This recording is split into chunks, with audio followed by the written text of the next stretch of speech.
ये जो সরষা ক্ষেত এই সরষা ক্ষেতের মধ্যে অন্যান্য বছরের তুলনায় এই বছরটা মনে হচ্ছে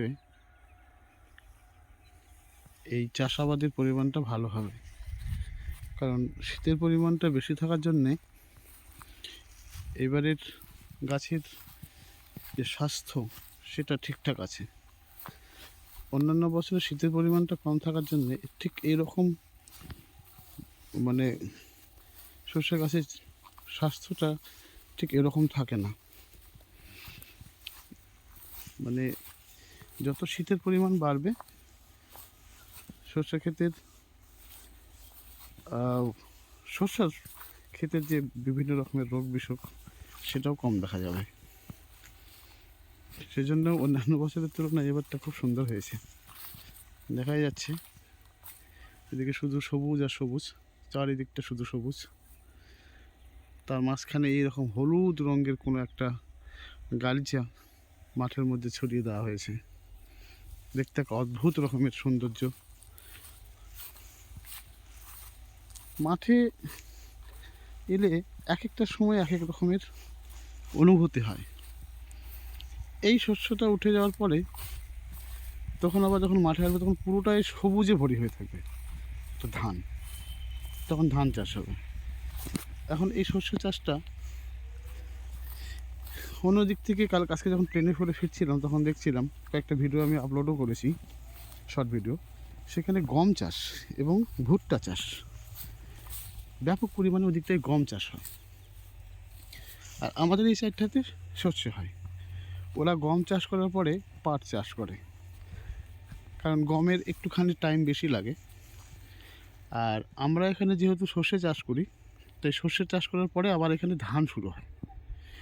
ওরা পাট কেটে আবার ধান চাষ করবে, আমরা এই শস্যটা তোলার পরে আবার ধান দেব, পরে আবার ধান দেব। তো কি হচ্ছে, এখানে যেমন প্রথমে হবে ধান, তারপর হবে সর্ষে, তারপর আবার ধান। আর ওদিকটাইতেই ভালো মনে হয়, কারণ তিনটে রকমের চাষ হবে। ওরা পাট করবে, তারপরে ধান করবে, তারপর আবার গম চাষ হবে।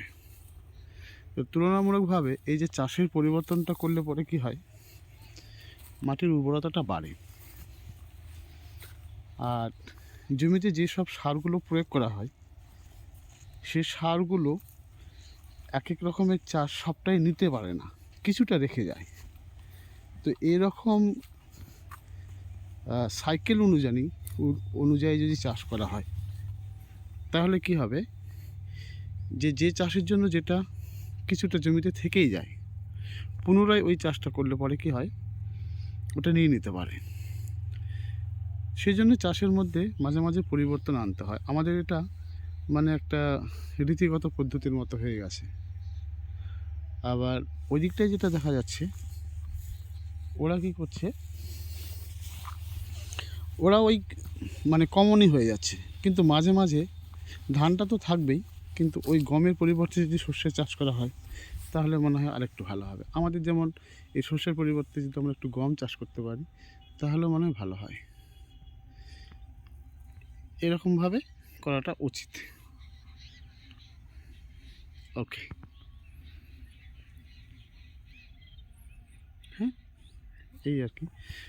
পরিবেশটা তো কত সুন্দর।